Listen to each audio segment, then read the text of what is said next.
Hi అండి, అందరికీ నమస్కారం. Welcome back to my channel. ఈ వీడియోలో ఆగస్టు 15 సందర్భంగా 2 డిఏలు ఆ రోజు ఉత్తర్వులు విడుదల అండి. పూర్తి వివరాలను ఈ వీడియోలో తెలుసుకుందాము. వీడియోని అయితే ఎక్కడైనా స్కిప్ చేయకుండా ఎండ్ వరకు చూడండి, అప్పుడే పూర్తి ఇన్ఫర్మేషన్ అర్థమవుతుంది. అలాగే వీడియోకి ఒక లైక్ కొట్టండి ఫ్రెండ్స్. వీడియోలోకి అయితే వెళ్ళిపోదాము ఫ్రెండ్స్.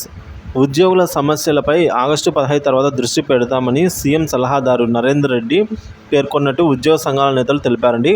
తెలంగాణ గెజిటెడ్ అధికారుల సంఘం రాష్ట్ర అధ్యక్షుడు ఏలూరి శ్రీనివాసరావు, ప్రధాన కార్యదర్శి ఏనుగుల సత్యనారాయణ, అలాగే టీఎన్జిఓ కేంద్ర సంఘ ప్రధాన కార్యదర్శి ఎస్ఎం ముజీబ్ హసీనతో కూడిన ప్రతినిధి బృందము బుధవారం వేమిరెడ్డి నరేందర్ రెడ్డితో భేటీ అయిందండి. ఈ సందర్భంగా నూతనంగా పీఆర్సీ పెండింగ్లోని 4 డిఏలను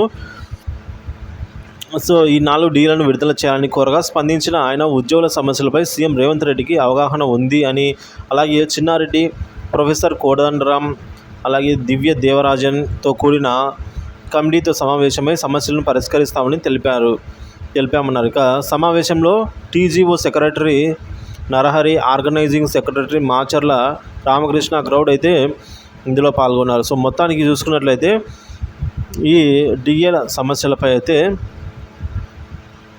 2 డిఏల విడుదల ప్రకటన అయితే ఆగస్టు 15 సందర్భంగా ఉండబోతున్నట్టు సమాచారం అయితే అందింది. వీడియో నచ్చినట్లయితే లైక్ చేయండి, షేర్ చేయండి. Thank you for watching this video.